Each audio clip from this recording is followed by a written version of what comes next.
మీ car కి best ceramic coating premier care Apexer car detailing studio for contact.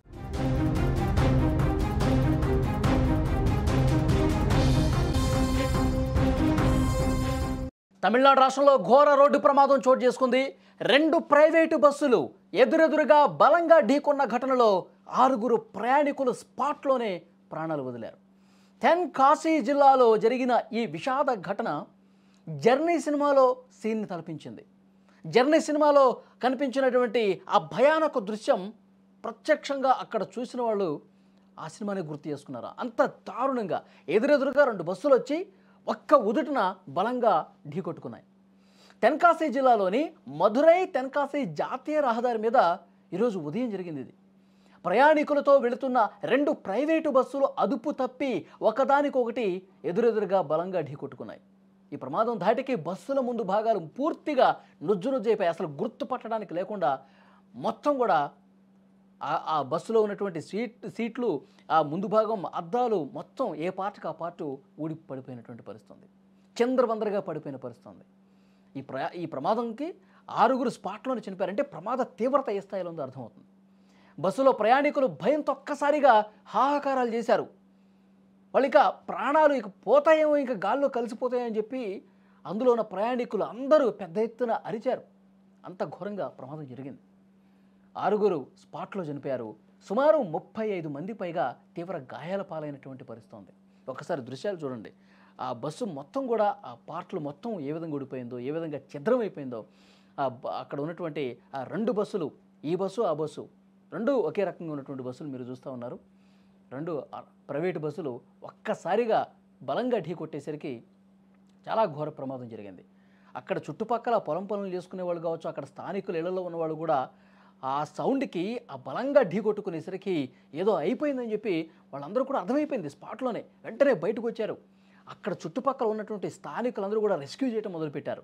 ఉన్న వాళ్ళని కాపాడే ప్రయత్నం చేశారు. కొంతమంది అక్కడ అంబులెన్స్లకి ఫోన్ చేసే ప్రయత్నం చేశారు. వాళ్ళ చేతనంతా సాయం చేశారు. అక్కడ పొలాల్లో ఉన్నవాళ్ళు కావచ్చు, రోడ్ల మీద అటుగా వాహనదారులు కావచ్చు, ఆ రోడ్ల మీద ప్రయాణం చేస్తున్న వాళ్ళు, ఈ బస్సులో వెనకాల ఉన్నవాళ్ళు కావచ్చు, అక్కడ ఇళ్లలో ఈ సౌండ్ విన్నవాళ్ళు కావచ్చు, అందరూ కూడా వచ్చేసరికి రక్తపు మడుగులో పడిపోయి ఉన్నారు. కొంతమంది 6 స్పాట్లో చనిపోయారు. ఇంకా చాలామంది గాయాల పాలైపోయారు.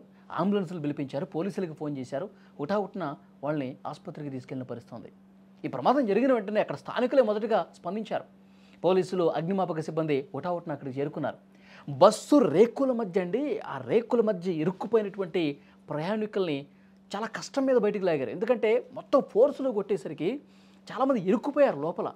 ఇనుప చువ్వల మధ్య, సీట్ల మధ్య రక్తం కారుకుంటూ అక్కడ ఇరుక్కుపోయినటువంటి పరిస్థితి. వాళ్ళని చాలా కష్టం మీద బయటికి తీసి వచ్చినటువంటి అంబులెన్స్లో ఎక్కించి అక్కడ స్థానిక ఆసుపత్రిలోకి తీసుకెళ్ళినటువంటి పరిస్థితి ఉంది. తెన్కాసి అలాగే తిరునల్వేలి ప్రభుత్వ ఆసుపత్రులకి ఆ క్షతగాత్రులందరినీ కూడా వేగంగా తీసుకెళ్లారు. ఆసుపత్రిలో చికిత్స పొందుతున్న 35 మంది ఎవరైతే ఉన్నారో వాళ్ళ పరిస్థితి విషమంగా ఉన్నట్టుగా కూడా సమాచారం వస్తుంది. వైద్యులు చెప్తా ఉన్నారు. మృతుల సంఖ్య మరింత పెరిగే అవకాశం ఉంది. చాలా బాధాకరం. చాలా ఆందోళన చెందుతూ ఉన్నారు కుటుంబ సభ్యులు. వెంటనే ప్రమాదం గురించి సమాచారం తెలిసిన వెంటనే ఒకటావటిన కుటుంబ సభ్యులకు సమాచారం వెళ్ళిపోయింది. వాళ్ళందరూ ఆసుపత్రుల దగ్గర వస్తున్నారు, కన్నీళ్లు పెట్టుకుంటూ రోధిస్తూ ఉన్నారు. ఎంత ఘోరం జరిగిపోయింది. 6 చనిపోయారు. ఇంకా ప్రాణాలతో కొన ఊపిరితో బెడ్ల మీద కొట్టుమిట్టాడుతున్నటువంటి పరిస్థితి. దీనికి కారణం ఏంటి? అతి వేగం, నిర్లక్ష్యం ఈ ప్రమాదానికి కారణంగా పోలీసులు ప్రాథమికంగా భావించారు. దర్యాప్తు జరుగుతోంది. అక్కడ మిగతా ప్రయాణికుల రోడ్డు మీద పోయేవాళ్ళు, ప్రత్యక్షంగా చూస్తున్న వాళ్ళు, వాళ్ళందరి దగ్గర నుంచి వివరాలు తీసుకుంటా ఉన్నారు. ఎందుకంటే ఎదురెదురుగా 2 వెహికల్స్ వచ్చినప్పుడు ఏ విధంగా ఢీ కొట్టుకుంటాయి, అక్కడ తప్పేవరిదో కూడా క్లియర్గా అర్థమవుతుంది. అక్కడ స్థానికులు చెప్తా ఉన్నారు, చాలా వేగంగా వచ్చారు, వేగంగా వచ్చి అసలు 2 ఢీ కొట్టుకోవటానికి వచ్చినట్టుగా అంత నిర్లక్ష్యంగా డ్రైవ్ చేశారట. చూడండి, మనకు కూడా ఇక్కడ తెలుగు రాష్ట్రాల్లో జరిగిన ఘోర ప్రమాదాలు ఇంకా కళ్ళ ముందు కనిపిస్తూ ఉన్నాయి. కర్నూలులో జరిగిన ప్రమాదం, బస్సు మొత్తం తగలబడిపోయి 19 మంది చనిపోయారు. ఇక్కడ చేవెళ్లలో టిప్పరు ఆర్టీసీ బస్సును ఢీకొని ఆ రాళ్ళు మొత్తం, కంకర మొత్తం పడిపోయి 19 మంది చనిపోయారు. చాలా బాధాకరమైనటువంటి విషయం. రోడ్డు ప్రమాదాలు ఈ మధ్యకాలంలో ఎక్కువగా జరిగిపోతున్నాయండి.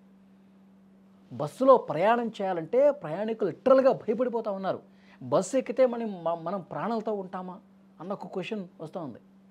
అధికారులు చెప్తా ఉన్నారు, ప్రభుత్వాలు చెప్తా ఉన్నాయి, స్లోగా వెళ్ళండి, నిదానంగా వెళ్ళండి, నిర్లక్ష్యం వద్దు. నిద్ర మొత్తుంటే కాసేపు ఆపి మరి టీ తాగటమో లేకపోతే రోడ్ల పక్కన కాసేపు ఏదన్నా కాలక్షేపం చేసి ముఖం కడుక్కొని వాటర్తో మళ్ళీ డ్రైవ్ చేయండి. నిర్లక్ష్యం వల్ల, నిద్రమత్తు వల్ల, కొన్ని సందర్భాల్లో పొగమంచు వల్ల కూడా ఎర్లీ మార్నింగ్స్లో, నైట్స్లో జరుగుతున్నాయి ఘటనలు కొన్ని. కాబట్టి చాలా జాగ్రత్తగా ఉండాలి అని చెప్పి అధికారులు చెప్తా ఉన్నప్పటికీ కూడా ఇలాంటి ప్రమాదాలు జరుగుతున్నాయి. కానీ ఈ ప్రమాదంలో మనకు వస్తున్నటువంటి సమాచారం నిర్లక్ష్యం కనిపిస్తుంది, అతి వేగం ప్రమాదానికి కారణంగా కనిపిస్తుంది. ఈ కుటుంబ సభ్యులందరూ కూడా అక్కడ రోధిస్తూ ఉన్నారు హాస్పిటల్ దగ్గర. బస్సు ప్రమాదం ఎంత తీవ్రంగా జరిగిందనేది అక్కడ జరుగుతున్నటువంటి రెస్క్యూ చూస్తే అర్థమవుతుంది. ఆ బస్సుల ఏ విధంగా ఉన్నాయో చూస్తే ప్రమాదం ఎంత ఘోరంగా జరిగిందో కూడా అర్థమవుతుంది. స్పాట్లో 6 చనిపోయారంటేనే అర్థమవుతుంది చాలా ఘోరంగా జరిగిందని. చాలా బాధాకరమైన విషయం. ఇంకా ఆసుపత్రుల్లో ఎవరైతే చికిత్స పొందుతున్నారో వాళ్ళకి మెరుగైన చికిత్స అందించే విధంగా అక్కడ అధికారులు కూడా ఏర్పాట్లు చేస్తూ ఉన్నారు.